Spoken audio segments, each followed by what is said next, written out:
Martial سید آصم منیر سے under 19 Asia cup جیتنے والی ٹیم کی ملاقات۔ فیلڈ مارشل نے ٹیم کو مبارکباد دی۔ آصم منیر نے کھلاڑیوں سے گفتگو میں کہا کہ نوجوان کرکٹرز کی کامیابی نظم و ضبط، ٹیم ورک اور جدوجہد کا نتیجہ ہے۔ پاکستان کے نوجوان ملک کا قیمتی سرمایہ اور روشن مستقبل ہیں۔ پاکستان تحریک انصاف سے مذاکرات کی ایک ہی صورت ہے، افواج، فوجی قیادت اور ملک کی سالمیت کے خلاف بیانیے کو ترک کریں۔ وزیر اطلاعات عطا اللہ تارڑ کا دو ٹوک پیغام واضح کر دیا کہ پہلے معافی مانگیں، معذرت کریں اور شرمندگی کا اظہار کریں۔ راولپنڈی اور اسلام آباد میں وقفے سے بارش کا سلسلہ جاری۔ بدلتے موسم نے شہر اقتدار کے حسن کو مزید نکھار دیا۔ محکمہ موسمیات کی جڑواں شہروں میں بارش کا سلسلہ جاری رہنے کی پیش گوئی۔ تاریخی فتح، جشن، خوشیاں، استقبال اور اب انعامات کی برسات۔ وزیر اعظم کا انڈر 19 کے ہر کھلاڑی کے لیے 1 کروڑ روپے کا اعلان۔ اسپورٹ اسٹاف کو 25 لاکھ روپے دیے جائیں گے۔ شہباز شریف سے انڈر 19 کرکٹ ٹیم کے کھلاڑیوں نے ملاقات کی۔ کرکٹ ٹیم کے کھلاڑیوں کو شاباشی دی۔ سمیر منہاس اور علی رضا کی خصوصی ستائش۔ انڈر 19 ورلڈ کپ کے لیے نیک تمناؤں کا اظہار۔ وزیر اعظم نے کہا فائنل میں بڑے مارجن سے کامیابی بلا شبہ محنت اور لگن کا نتیجہ ہے۔ نوجوانوں نے بھارت کو شکست دے کر تاریخ رقم کی۔ امید ہے مستقبل میں بھی آپ ملک کا نام روشن کریں گے۔ پوری قوم کو آپ نوجوانوں پر فخر ہے۔ شہباز شریف نے کرکٹ ٹیم کے اعزاز میں ظہرانہ بھی دیا۔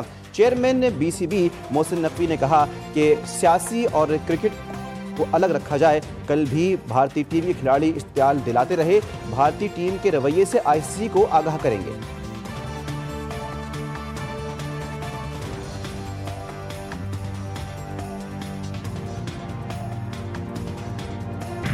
آپ وہ جی مگر یہ سب کیا ہے، تم میرا نام کیوں نہیں لیتے؟ فاتح پاکستان کا نام نہ لینے پر بھارتی بورڈ کی سوشل میڈیا پر رسوائی۔ پاکستان سے شکست پر انڈین کرکٹ بورڈ کا ٹویٹ۔ توجہ کا مرکز بی سی سی آئی نے لکھا انڈر 19 ایشیا کپ کے فائنل میں انڈیا کو 191 رن سے شکست ہوئی۔ سوشل میڈیا صارفین نے بی سی سی آئی کو آڑے ہاتھوں لے لیا۔ بھارتی کرکٹ بورڈ سے جیتنے والی ٹیم کا نام پوچھتے رہے۔ سیاسی اداروں کو مضبوط ہونا چاہیے، ایک دوسرے کی بالادستی کے بجائے آئین کی بالادستی کو دیکھنا چاہیے۔ سیاست کچھ بھی ہو لیکن روایات کو زندہ رکھنا ضروری ہے۔ سربراہ جے یو آئی فے مولانا فضل الرحمان کہتے ہیں پاکستان دہشت گردی کا شکار ہے۔ دہشت گردوں کے خلاف ہم سب ایک پیج پر ہیں۔ ہمیں افغان پالیسی پر غور کرنے کی ضرورت ہے۔ افغانستان کبھی ہمارا دوست نہیں رہا، ہمیں سوچنا ہوگا ہماری افغان پالیسی ناکام تو نہیں ہو چکی۔ گورنر سندھ نے فضل الرحمان کو اعزازی ڈگری سے نوازا۔ کامران خان ٹیسوری نے کہا کہ بلوچستان میں دہشت گردی کے تانے بانے افغانستان سے ملتے ہیں۔ پاکستان نے ہمیشہ افغانوں کو اپنا بھائی سمجھا۔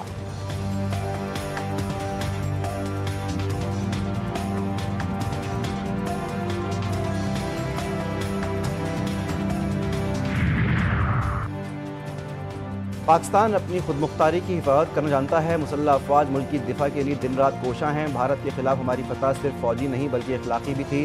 ہماری آرمڈ فورسز نے دوبارہ ثابت کیا کہ ہماری سرحدیں محفوظ ہیں۔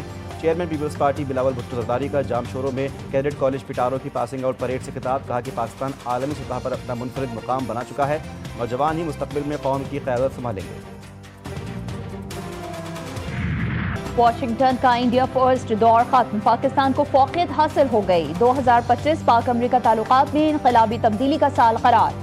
واشنگٹن ٹائمز کے آرٹیکل میں اہم انکشافات۔ ٹرمپ کی پاکستان پالیسی میں حیران کن تبدیلی کی نشاندہی۔ امریکی پالیسی شفٹ کی بنیاد مئی کی پاک بھارت جنگ بنی۔ آرٹیکل میں فیلڈ مارشل سید آصم منیر اور امریکی صدر ٹرمپ کے تعلقات کا خصوصی تجزیہ بھی شامل۔ واشنگٹن ٹائمز نے کہا ہے کہ پاکستان ناپسندیدہ ریاست سے شراکت دار ملک بن گیا۔ امریکہ کے لیے پاکستان کی اتنی تیز رفتار امیج بلڈنگ اور رائے تبدیل ہونا نایاب اور منفرد واقعہ ہے۔ ٹرمپ کی جنوبی ایشیا پالیسی میں پاکستان کو مرکزی ستون قرار دیا گیا۔ Chief of defence forces field marshal Asim Munir کے لیے ایک اور بڑا اعزاز۔ سعودی عرب کے اعلیٰ ترین قومی اعزاز سے نوازا گیا۔ سعودی وزیر دفاع شہزادہ خالد بن سلمان سے ملاقات میں علاقائی سلامتی، دفاعی عسکری تعاون اور اسٹریٹجک شراکت پر تفصیلی تبادلہ خیال۔ آئی ایس پی آر کے مطابق اعزاز دفاعی تعاون کے فروغ اور خطے میں امن و استحکام کے لیے خدمات کا اعتراف ہے۔ فیلڈ مارشل آصم منیر کا اعزاز پر سعودی قیادت سے اظہار تشکر۔